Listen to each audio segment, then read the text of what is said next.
Hi everyone, this is Fit Today, Fit Tomorrow. Welcome to the channel. If it's your first time, please subscribe, turn on notifications so that you receive my weekly body weight exercises. I do upload a video once every week.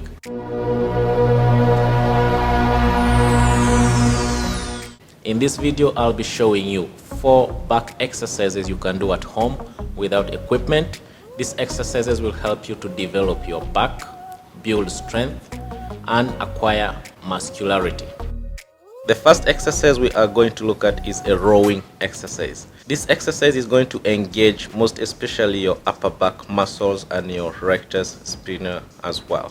So with this exercise, you lay flat on your belly on the floor, elevate your shoulders until your chest is lifted off the floor. You stretch your hands in front of your head for as long as they may go. Then you slowly pull your hands as far as they can come backwards, pausing at the back of the movement, squeezing your muscles for 2 to 3 seconds before you stretch them again forward. Repeat this movement until you feel a burning sensation in your muscles. You take a break and then repeat this for sets. If you, however, want to modify this exercise, you can take an object that you can hold in your hands. It could be a towel, a broomstick, or a resistance band. In this case, I'm going to use a resistance band to show you. You hold this a little wider than shoulder width, and as you're pulling backwards, you maintain the position of the object that it does not lean against your neck. When you reach all the way to the back, you still hold, squeeze the muscles, push the hands back to the front of your head, and repeat this also for reps.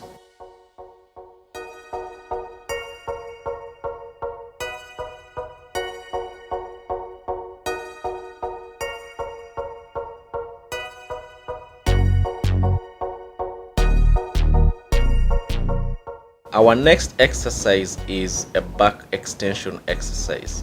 This exercise can be split into 3.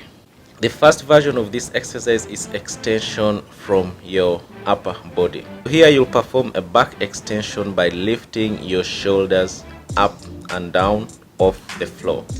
You can vary the intensity by how you position your hands. You can put your hands at the back of the head or just below your chin. The same principle applies here. When extending your back, you pause at the top to squeeze those muscles before you lower, and repeat the movement until you feel a burning sensation in your muscles. Take a break and then move to another set. The second variation of this back extension is the opposite of the first one. So here, still laying flat on the floor on your belly, you stretch your arms so as to make the exercise a little more intense, and then you lift your lower body by squeezing your glutes and raising your legs, keeping them as straight and stiff as possible. This exercise is going to recruit your glutes as well, but the lower back is definitely going to be active in the whole process. If you have back issues, then this is a version that you might have to skip, as this is going to put some strain on your lower back. The third variation of this exercise is squeezing from both ends. In this variation, you actually squeeze from the top and the bottom at the same time.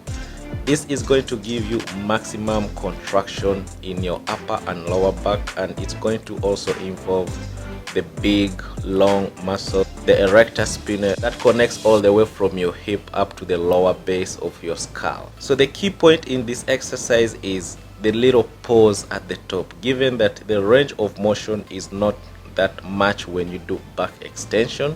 It is the squeeze at the top that is going to provide the muscle with the tension that you need for their development. This exercise will help you develop a functional back, but it will also give you a muscularity that is complementary on the aesthetic side. The next exercise we are going to look at is the reverse fly. This exercise is going to activate mostly your upper back and your upper traps. Your rhomboids are also going to get some attention with this exercise, and a little bit of your posterior deltoids. The starting position here is still on your belly. You keep your hands straight, pull them back by retracting your scapula, holding the position at the top to feel the squeeze in your muscles. Repeat this movement until you feel a burning sensation in your muscles. You take a break and then repeat this for sets. To modify this exercise, you can take 2 light objects on both hands to increase the intensity. It could be small bottles of water, something that has some light weight. In this case, I'm going to take 2-kilogram plates on each hand for demonstration. The other way to modify this exercise is by doing it seated.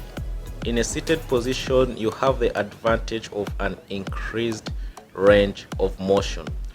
You can shift the angle of movement.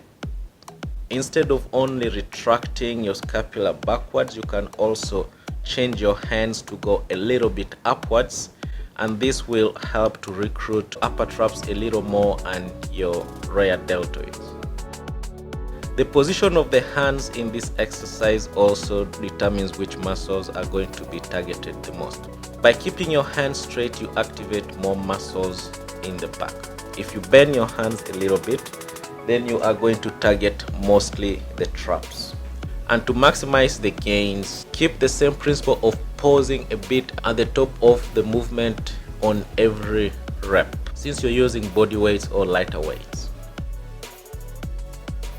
So for this next exercise, the emphasis is going to be on the latissimus. The latissimus is such a big muscle and it is the powerhouse of most pulling exercises. To activate this fully, we are going to need, however, some kind of equipment. In this case, we are going to use these 2 chairs. However, the slight downside here is that it is not easy to achieve a complete full range of motion with the chairs, as the setup can be limiting, but there is an easy fix.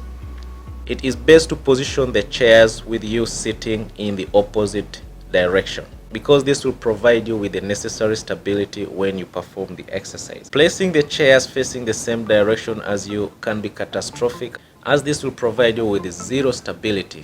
You cannot even pull yourself up, so the chairs have to face the opposite direction. Also, make sure that you have enough space in between the chairs. So with this setup, since you cannot go all the way down for a full range of motion, you slow down the movement and make a pause 3 to 5 seconds at the top for every rep. Also remember with this exercise that your core has to be engaged the entire time. Keep your core activated by squeezing your glutes and abs so as to maintain that straight posture. Breathe out as you squeeze and slowly inhale as you lower yourself down. This exercise can be modified with the help of dip bars. So if you happen to have dip bars, I will show you a quick demonstration here how you can modify this exercise. As you can see from this angle, with dip bars you have the benefit of going the full range of motion. You can see in the picture that the core is fully engaged, keeping the body in that straight posture. So here the execution is the same.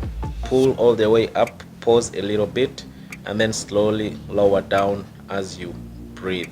So these are the 4 exercises I recommend you perform at home for your back routine that will not only give you a strong back, but will also contribute to your overall back physique with well-developed musculature.